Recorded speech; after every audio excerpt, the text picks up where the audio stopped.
और हम परमेश्वर को धन्यवाद देते हैं, एक सुंदर सा समय दिया कि हम लोग अभी आराधना कर रहे थे, तो परमेश्वर ने आराधना करने में अगुवाई की और मदद किया। और साथ ही साथ में पास्टर विराम सर को भी धन्यवाद देता हूँ जिन्होंने मुझे वचन से बोलने का मौका दिया। तो आइए वचन में जाने से पहले हम एक छोटा सा प्रार्थना करेंगे ताकि परमेश्वर हमें बुद्धि दे, समझ दे। आइए हम लोग प्रार्थना करेंगे। प्यारे प्रभु जी, हम आपको धन्यवाद देते हैं पिता परमेश्वर, सचमुच महान है पिता परमेश्वर। हम प्रार्थना करते हैं पिता परमेश्वर, जब हम वचन को बोलते हैं पिता परमेश्वर, आपकी इच्छा के अनुसार बोलने पाए पिता परमेश्वर। पिता परमेश्वर, आप हमें बुद्धि दे, आप हमें सामर्थ दे पिता परमेश्वर। जो भी आज का वचन है पिता परमेश्वर, शाम के पिता परमेश्वर, आप बुद्धि दे, सामर्थ, ताकि अच्छे से हम बोलने पाए पिता परमेश्वर। आप मदद कर, आप सहायता को उद्धार कर दे प्रभु यीशु मसीह के नाम से, आमीन। तो आइए हम लोग निकालेंगे मरकुस और 13 अध्याय का, और अगर किसी को मिलता है तो पढ़ने में मदद करें। मरकुस नहीं, मत्ती 13 अध्याय का 3 से 9।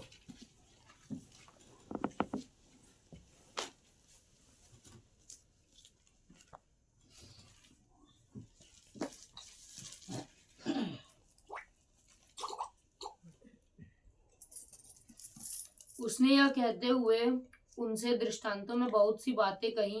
देखो, एक बोने वाला बीज बोने निकला। बोते समय कुछ बीज मार्ग के किनारे गिरे और चिड़िया ने आकर उन्हें चुग लिया। कुछ पथरीली भूमि पर गिरे जहाँ उन्हें अधिक मिट्टी नहीं मिली, और गहरी मिट्टी न होने के कारण वे शीघ्र उग आए, परंतु सूर्य उदय होने पर वे झुलस गए और जड़ न पकड़ने के कारण सूख गए। और अन्य बीज कांटीली झाड़ियों में गिरे और झाड़ियों ने बढ़कर उन्हें दबा दिया। परंतु कुछ बीज अच्छी भूमि पर गिरे और फल लाए, कोई 100 गुणा और कोई 60 गुणा और कोई 30 गुणा। जिसके पास कान हो वह सुन ले। हालेलुया। आज अगर हम लोग देखते हैं, आज का मेरा जो टॉपिक है इसी मैंने लिया हूँ, और जो मैंने बुक को पढ़ा हूँ उसी से मैंने लिया हूँ। अच्छी भूमि में परमेश्वर के वचन का बीज को बोना। हम लोग देख सकते हैं, जैसे अगर हम लोग इस वचन को अगर हम लोग पढ़ते हैं, मत्ती 13 अध्याय का 3 से 9 तक बताता है।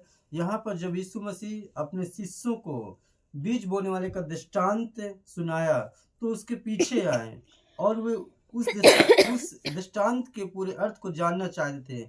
यीशु दृष्टांत को व्याख्या करने लगे, और हम लोग देख सकते हैं उन्होंने यीशु मसीह के क्या किया। उन्होंने बोला कि इस वचन को जो हमें क्या करना है, इस दृष्टांत को अगर हम लोग समझते तो हमें क्या करना है, परमेश्वर के वचन को हमें क्या करना है, मनन करना है।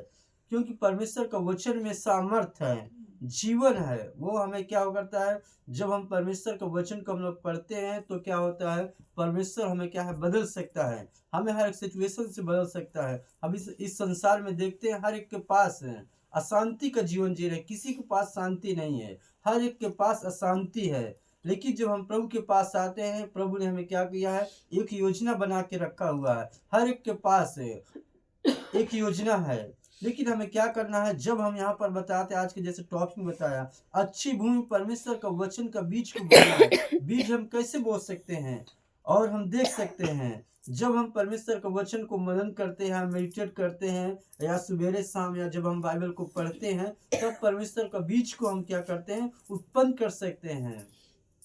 और जो मेरा जो पहला पॉइंट है इसी से है, लापरवाही से सुनने वाला। आज का जो वचन का पहला पॉइंट है, लापरवाही से सुनने वाला। हम देख सकते हैं, इसी में देखेंगे मत्ती 13 का 19 में बताता है। इसी में बताता है कि जो बीज मार्ग के किनारे बीज बोया गया था। हम लोग देख सकते हैं 19 का, जो कोई राज्य का वचन सुनकर नहीं समझता है, उसके मन में जो कुछ बोया गया था उसे वह दुष्ट आकर छीन ले जाता है। यह वही है जो मार्ग के किनारे बोया गया था। अगर इस वचन को अगर हम लोग मनन करते हैं, 19 अध्याय का ये स्पष्ट बताता है, लापरवाही से सुनने वाला व्यक्ति कौन है। जब कहने वाला होता है, जब कोई भी आप पास्टर या कोई भी जब वचन को सुनाता है, और वहाँ पर जो क्या होता है, वो व्यक्ति क्या करता है, वचन को नहीं सुनता है, अनदेखा करता है, इग्नोर करता है, लापरवाही करता है। इस वचन स्पष्ट बताता है। तो क्या करता है शैतान उसका मन को क्या करता है, चोरी कर लेता है। यहाँ पर स्पष्ट बताता है। और क्या करता है, उसका जो वचन को जो क्या करना है, वो जो थामना चाहता है, उसको ग्रहण करना चाहता है, जब वो वचन को लापरवाही करता है तो क्या करता है, वो आत्मिक फल को खो देता है, वचन को खो देता है। तो हमें क्या करना है, तो अगर हम लोग जब वचन को मनन करेंगे तो शैतान से हम लोग क्या है, बच सकते हैं। शैतान, बाइबल बताती है, नीति वचन बताती है कि क्या है, सबसे पहले अपने मन की रक्षा करना। ये जो हमारा मन है चंचल है, कभी यहाँ भटकता है, कभी देख सकते हैं, कभी रजनीखंड में हो जाए, कभी हम लोग दिल्ली की बात कर रहे थे, इधर उधर तुरंत भटकने लगता है। इसी तरह हमें भी क्या करना है, जब हम कलीसिया में जाते हैं, जब पास्टर या कोई भी प्रचार करते हैं, उसका वचन को मनन करना, लापरवाही नहीं करना, अनदेखा नहीं करना है। इसी तरह क्या करना है, तभी हम क्या कर सकते हैं, एक फल ला सकते हैं, एक आत्मिक फल ला सकते हैं। और हम लोग देख सकते हैं, दूसरा पॉइंट है, सिर्फ ऊपरी तौर से सुनने वाला व्यक्ति बनना है। इसी में देखें मत्ती 13 अध्याय का 20 से 21 में, जो बीज पथरीली भूमि पर बोया गया था।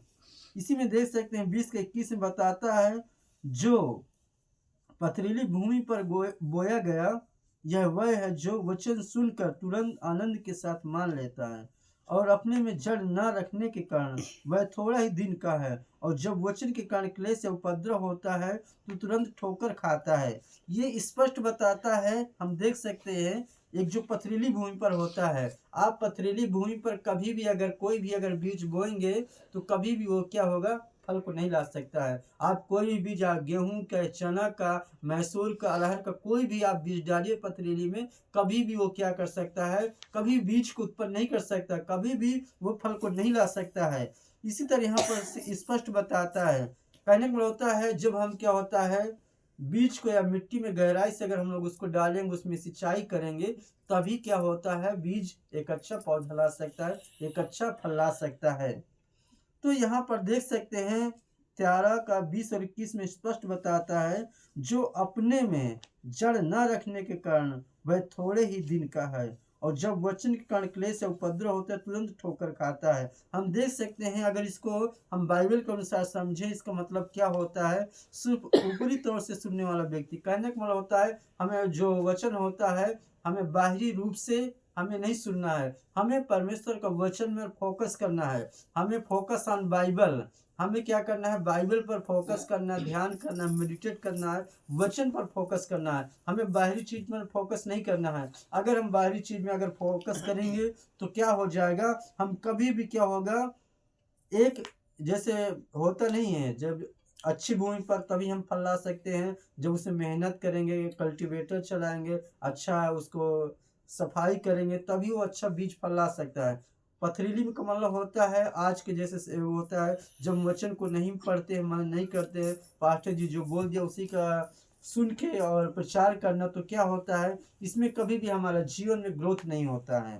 तो हमें क्या करना है, पथरीली भूमि के समान नहीं बनना है, और हमें क्या करना है, अच्छा बीज और अच्छा मिट्टी के समान बनना है। हम देख सकते हैं, अच्छा मिट्टी जो होता है, एक अच्छा उसमें बीज को बोते हैं, एक अच्छा फल लेकर आता है। इसी तरह क्या करते हैं, शैतान हमारे जीवन में कभी भी कार्य नहीं करता है, कभी भी हमारे जीवन में हावी नहीं होता है। जब हम वचन को पढ़ते हैं, मनन करते हैं, वो शैतान क्या करता है, हम शैतान को हराते हैं वचन से। हम देख सकते हैं, जब यीशु मसीह के पास भी अच्छा था, उन्होंने वचन से हराया। उन्होंने क्या किया, उसका विरोध में नहीं किया कुछ भी, उन्होंने क्या किया, प्रार्थना किया, वचन, बाइबल से ही उन्होंने वचन का इस्तेमाल किया। कभी कभी हमारा जीवन में शैतान भी हमें क्या करता है, वचन से इस्तेमाल करता है। तो हमें क्या करना, समझना है, परमेश्वर की योजना को समझना है, कैसे वो हमें आगे अगुवाई करेगा, कैसे हमें मार्गदर्शन देगा, कैसे हमें बीज को लाना है, कैसे हमें गहराई तक पहुंचना है। और तीसरा है, एक विचलित सुनने वाला व्यक्ति। हम देख सकते हैं, जो बीज झाड़ियों के बीच बोया गया था, मत्ती 13 का इसी में 22 पढ़ेंगे, जो झाड़ियों में बोया गया, यह वह है जो वचन को सुनता है और इस संसार की चिंता, धन का धोखा वचन को दबाता है और फल नहीं लाता है। आज हम देख सकते हैं, इस संसार में हर एक लोग विचलित है, हर एक के पास अशांति है, हर एक व्यक्ति जैसे पास्टर जी नहीं बोलते हैं आप मरने के बाद आप कहाँ जाएंगे। हर एक व्यक्ति के पास डाउट है, उन्होंने क्या करता है, किसी को नहीं पता कि मरने के बाद मैं कहाँ जाऊंगा। लेकिन हमें क्या करते हैं, लोग आज विचलित हैं, धन दौलत प्रॉपर्टी में हर एक जगह वो लोग क्या है, विचलित हैं। और लोग क्या है, इस संसार में वो लोग के पास हर एक के पास चिंता है। हर एक सोचते हैं अपना अपना, कोई भी नहीं बोल सकता है कि मेरे पास चिंता नहीं है। कोई बीमारी का चिंता है, किसी के पास प्रॉपर्टी का चिंता है, किसी का जमीन का प्रॉब्लम है, हर एक के पास चिंता है। लेकिन हमें क्या करता है, हमें विचलित नहीं होना है। हमें परमेश्वर के वचन में क्या करना है, विचलित करना है। हमें परमेश्वर के वचन में घमंड करना है। और हमें देखना, चौथा वचन है, चौथा पॉइंट है, सबसे ईमानदारी और सच्चाई से सुनने वाला जो बीज अच्छी भूमि पर बोया गया था। हम देख सकते हैं मत्ती 13:23, ये इसका लास्ट है वचन है। जो अच्छी भूमि में बोया गया यह वह है जो वचन को सुनकर समझता है और फल लाता है, कोई 100 गुना, कोई 60 गुना, कोई 30 गुना। हम देख सकते हैं यहाँ पर, अब अगर देखते हैं यहाँ पर यीशु मसीह ने कहा कि केवल एक विश्वासी जो सच्चे हृदय से वचन को सुनता है और वचन द्वारा अपने जीवन में बदलाव को देखेगा। हम देख सकते हैं जैसे कि मिट्टी होता है, एक अच्छी मिट्टी होती है, वो परमेश्वर के वचन को जीवन में बदलने वाली पूरी सामर्थ्य को कार्य करता है। हम देख सकते हैं ये मिट्टी के एग्जाम्पल है। मिट्टी का मतलब हो गया आज ये वचन है। ये वचन Bible is the most important.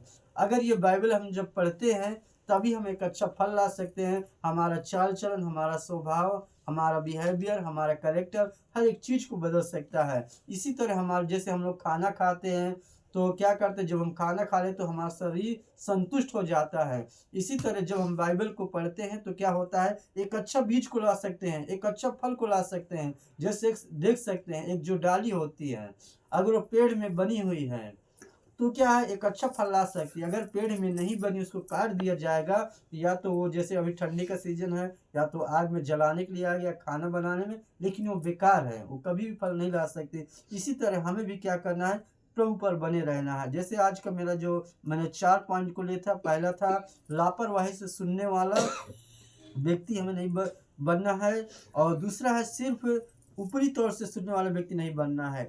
तीसरा है एक विचलित सुनने वाला व्यक्ति नहीं बनना है। लेकिन ये बहुत इंपॉर्टेंट है, सबसे ईमानदारी और सच्चाई से सुनने वाला जो बीज अच्छी भूमि पर बोया गया है। हमें ईमानदारी से वचन को सुनना। जब हम कलीसिया में जाते हैं, वहाँ पर बैठते हैं, हमें ईमानदारी से परमेश्वर के वचन को सुनना है।